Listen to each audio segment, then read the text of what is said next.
Hello. Thank you for your continuous support. This means a lot to us. If you enjoy the stories we share, kindly subscribe to this channel. Now, let's dive into the details of today's story. I'm Bella, 26 years old, and I worked as a programmer for a tech company that built software for some of the biggest names in it. I was good at what did, like really good. I handled the toughest projects, the ones that paid most, but only my friends knew this. My family, they couldn't care less about my life. Hadn't talked to them in 8 years. So, imagine my surprise when phone rang one random Tuesday evening. It was my cousin Sarah, the only relative who had my new number. "Hey, Bella," she said, sounding nervous.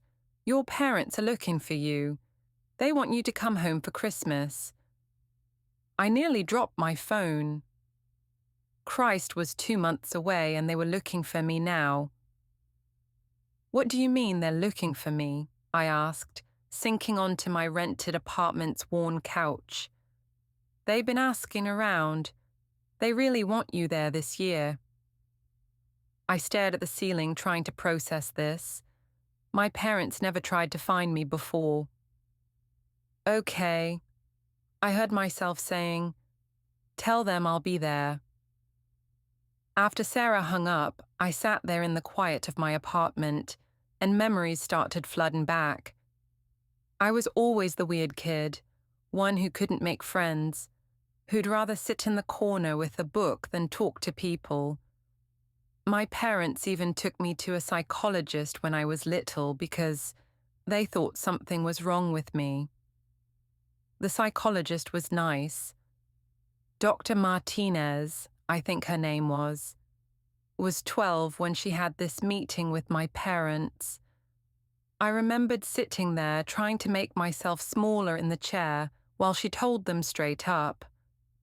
A lot of Bella's issues stem from emotional rejection. "You clearly favor your older son." My parents went nuts. "That's ridiculous." My mum said, "We love both our children equally." But Dr. Martinez was right. I knew it. They just didn't want to admit it. My brother Jake was everything I wasn't. Outgoing, popular, the golden child who could do no wrong. He was 3 years older and treated me like I was some annoying bug he couldn't squash. My parents thought the sun shone out of his ass. Even my grandparents, Mum's parents, treated us differently. Jake would get these expensive birthday presents, and I'd get some cheap knockoff toy that would break in a week. Family gatherings were the worst. Jake would hold court telling stories, making everyone laugh while I'd sit in the corner, invisible. That's when I found programming. There was this after-school computer club, and for the first time in my life, I felt like belonged somewhere. The other kids there were like me, quiet, focused, more comfortable with machines than people. We became friends, real friends. One of them helped me build my first computer from old parts people had thrown away. I started coding at home, spending hours learning different languages, solving problems. My teacher, Mr. Chen, said I had real talent. When I turned 16, knew what I wanted to do. Was going college to become a programmer. Jake had just enrolled in some expensive private college in another state, all paid for by Mum and Dad. Then came the family dinner that changed everything. All the relatives were there, and Dad made his big announcement. "We're so proud of Jake," he said, raising his glass. Following his dreams at State University, everyone clapped. Then Mom turned to me. "As for Bella, well, we don't have money for her education. She'll need to get a job after high school." My Uncle Frank laughed. "Hey, I could use a dishwasher at my cafe." Everyone thought that was hilarious. Even my parents laughed. I sat there feeling my face burn, saying nothing. The day after graduation, Mom knocked on my bedroom door. "You need to start looking for work," she said. "And honestly, it might be better if you found your own place." "I'm already leaving," I told her. What they didn't know was that I'd already been accepted to a top computer science program on a full scholarship. Free dorm, free tuition, everything covered because of my grades and test scores. But I didn't tell them. Why bother? I packed my stuff and crashed at my friend Lisa's house for a few weeks before college started. Got a job at a local cafe, not Uncle Frank's. Thank you very much, to save up some money. Then I moved to a different state for college. 4 years of hard work, late nights, and countless coding projects later, I graduated at the top of my class. A tech company recruited me straight out of school. They started me on complex projects immediately, and the pay was insane compared to what most new grads were making. Now, 4 years later, I was one of their best programmers. I worked on the projects nobody else could handle. My salary and bonuses were impressive. And there I was about to go back the people who couldn't wait to get rid of me. 2 weeks passed in a blur. I finished my latest project, a massive system integration that we sold to one of the tech giants. The company made bank, and my bonus was huge. Like, buy a house huge. I called a realtor. Within days, she found me the perfect apartment. 2 bedrooms, modern kitchen, great neighborhood. At 26, I was a homeowner. I threw a small housewarming party 2 weeks before Christmas. Just my real friends, the ones who actually knew me and cared about me. As we sat around my new living room drinking wine and eating takeout, Lisa raised her glass to Bella, who proved them all wrong. We clinked glasses and I smiled. In a week, I'd be facing my family again. But this time, I wasn't that scared little girl anymore. This time, I knew exactly who I was and what worth. The week before Christmas, I took time off work and packed my bags. I bought presents for everyone. Nice stuff, but nothing too flashy. Didn't want to make it obvious how well I was doing. The drive to my parents' house took 6 hours. As I pulled up to the old 2-story colonial, I noticed how run down it looked. The paint was peeling, the gutters were sagging, and the front steps needed repair. 8 years had not been kind to this place. I parked my car and grabbed suitcase and the gift bags. My hand shook a little as I rang the doorbell. Footsteps approached and then the door swung open. Mom stood there, squinting at me like she was trying to place my face. Then recognition dawned. Bella. "Oh my God, is that really you?" She pulled me into an awkward hug. "You look different." I stepped inside and immediately the familiar smell hit me. That combination of old carpet and Mom's potpourri that I'd never forgotten. The living room was crowded with relatives and conversations died as they noticed me. "Look who decided to show up," someone whispered. "Is she wearing pajamas?" another voice muttered. I glanced down at my outfit, designer jeans and a simple black sweater. Expensive stuff, but understated. To them, I probably looked like I just rolled out of bed. Mom led me into the living room. "Everyone, Bella's here."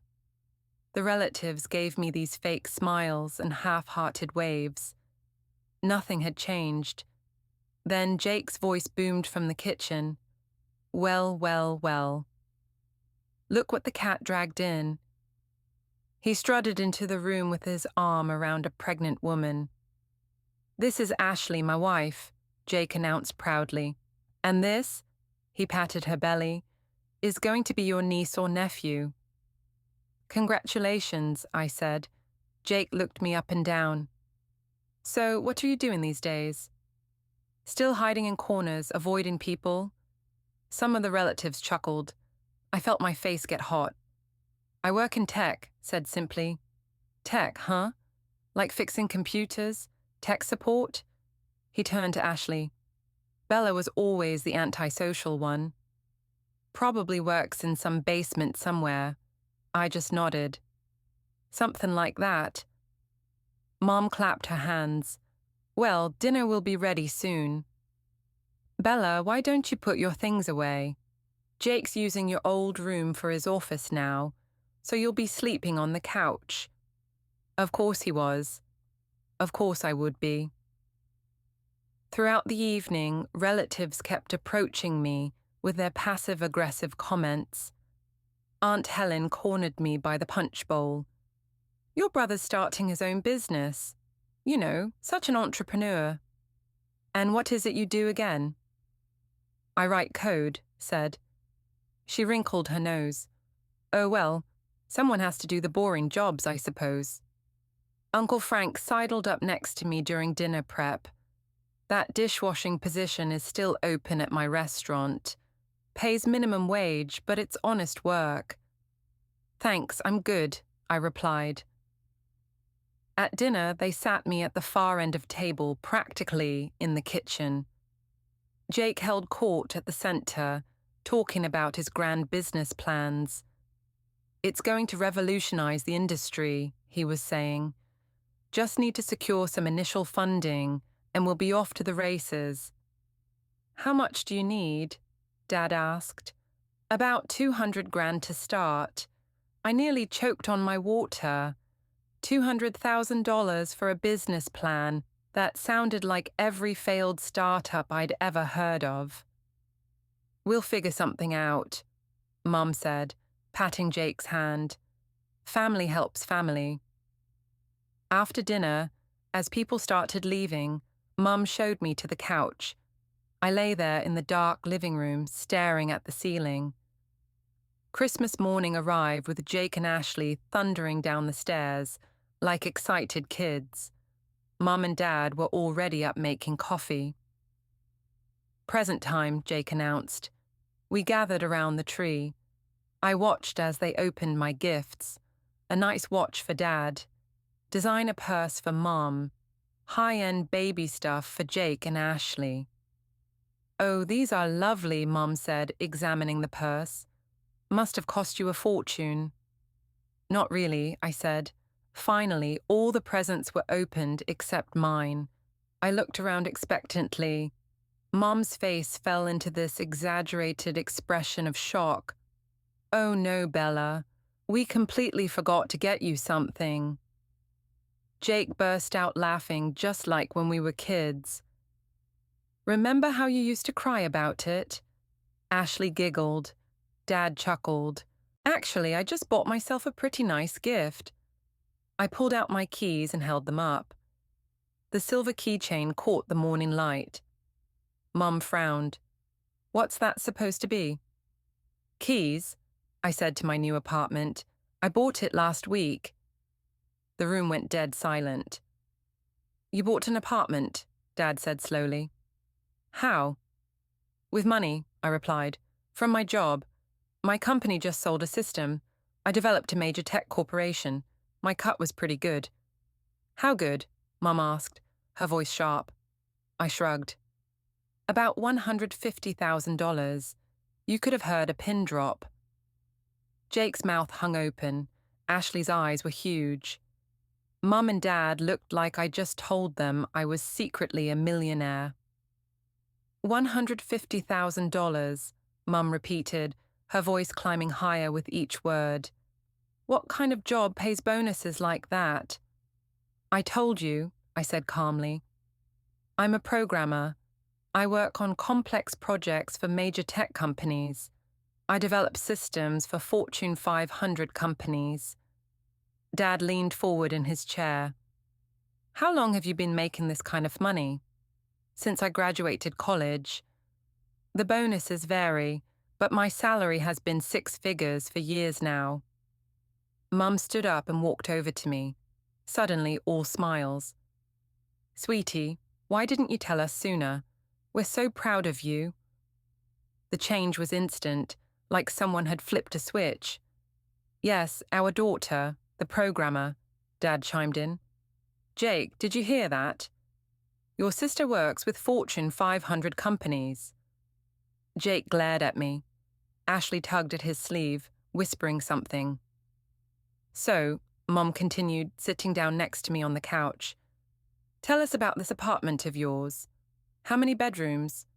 2 bedrooms, 2 baths. It's in a good neighborhood, close to work. That's wonderful. She patted my knee. You know, we should visit sometime. Family should stick together. I almost laughed. Family should stick together. They hadn't bothered to find my phone number for 8 years. Actually, I said, standing up, I should get going. Long drive home. Number Mom grabbed my arm. You just got here. Stay a few more days. We have so much catching up to do.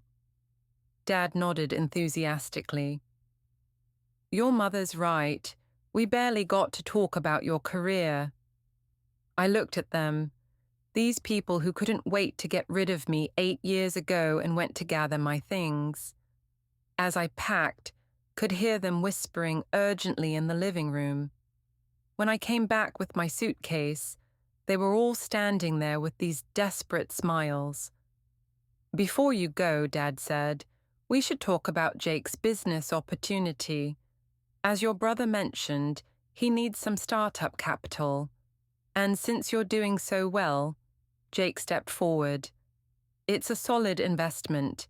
You'd be getting in on the ground floor. How much? I asked. Just 200,000, he said. With your income, that's nothing, right? I looked at these people, my parents who'd laughed when Uncle Frank offered me a dishwashing job, my brother who'd mocked me my entire life, his wife who'd giggled along with everyone else just this morning. No, I said. The smiles vanished. What do you mean, no? Mom demanded. I mean, no, I'm not giving you any money. But we're family, Dad said. Family helps family. Really? I said. Where was family when you told me to get a job washing dishes? Where was family when you said I had to move out the day after high school? That was different. Mom said we didn't have money then. You had money for Jake's college, I pointed out. Jake showed promise. She snapped, then caught herself. I mean, we thought you'd be better off working, right? I said, well, I need to go. You selfish bastard.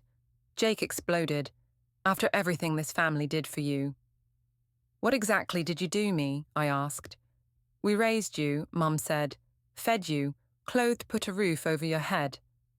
The bare minimum, I said, and you made sure I knew was unwanted every single day. I walked to the door, suitcase in hand. They followed me, still arguing. You'll regret this. Mum called after me. When you need us, don't come crying back. I won't, said and meant it. I drove away from that house and didn't look back. My phone started ringing before I even hit the highway.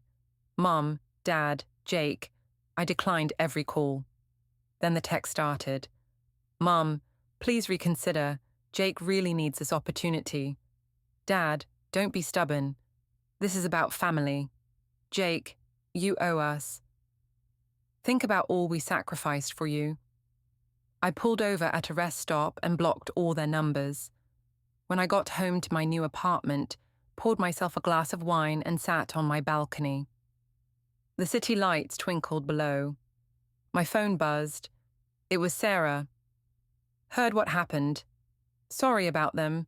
I texted back. Don't be. This is the best Christmas gift they could have given me.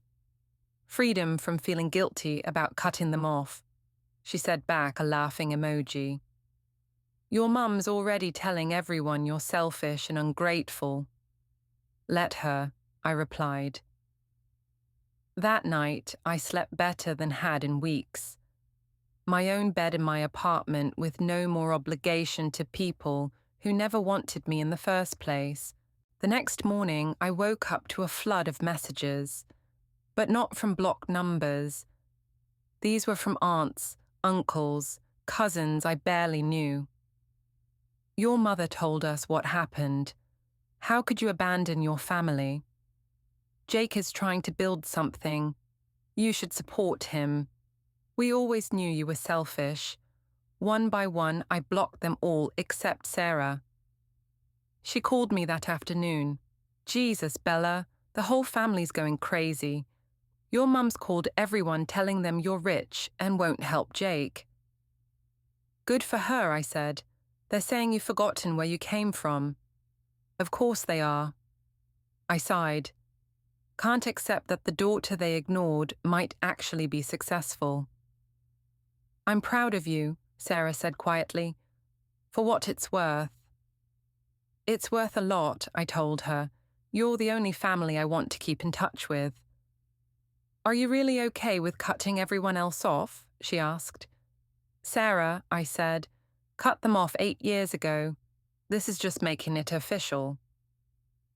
That evening, I met up with my friends at our usual wine bar. I told them everything. Good riddance, Lisa said. They sound toxic as hell. Are you going to miss them at all? Another friend asked. I thought about it. You know what? I don't think we'll. I've been mourning the family I never had for years. This just finishes it. I raised my glass to chosen family.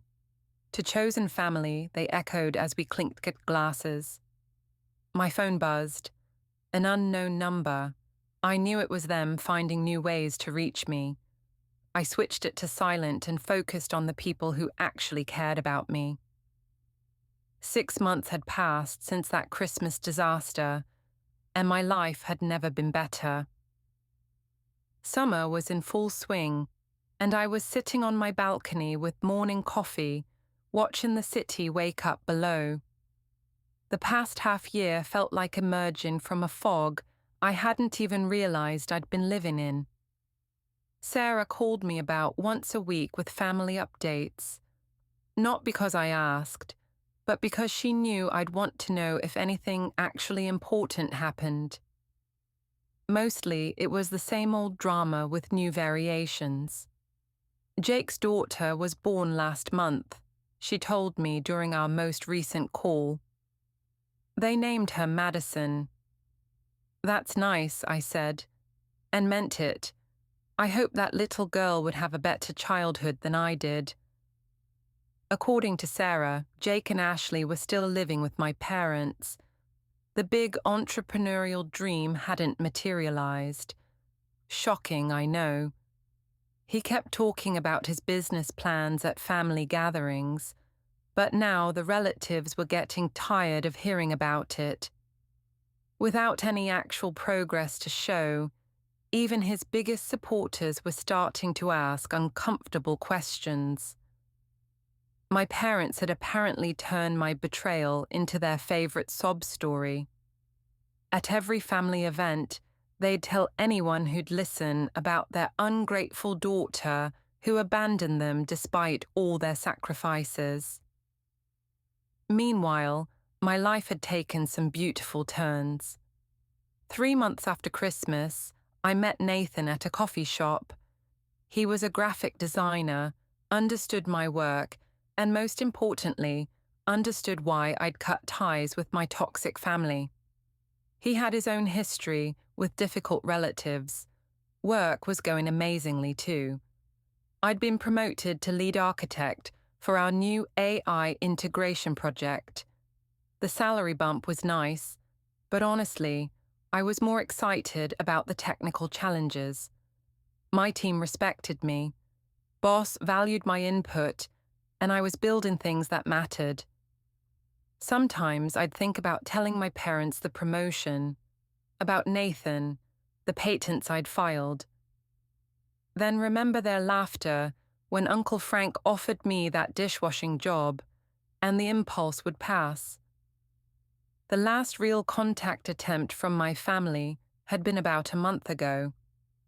Jake had somehow gotten a new number and called me directly. Hey sis, he'd said, trying to sound casual. Was thinking we should catch up. What do you want, Jake? He'd cleared her throat. Look, I know things got heated at Christmas, but we're family. Madison would love to meet her aunt. You mean your daughter needs a rich aunt? That's not okay. Fine. Things are tough right now. Ashley's not working because of the baby, and Mom-Dad's house needs repairs they can't afford. Just a small loan would help. No, you don't even know how much. Doesn't matter. The answer is still no. He'd exploded then, calling me every name he could think of before I hung up and blocked that number too. The irony wasn't lost on me. I'd grown up feeling like an outsider in my own family, convinced something was wrong with me. Now I had a job loved, friends who appreciated me, a boyfriend who understood me, and my own beautiful home. All the things my family said I'd never have because I was too weird or too antisocial. My success wasn't just financial, though that was nice too. It was emotional.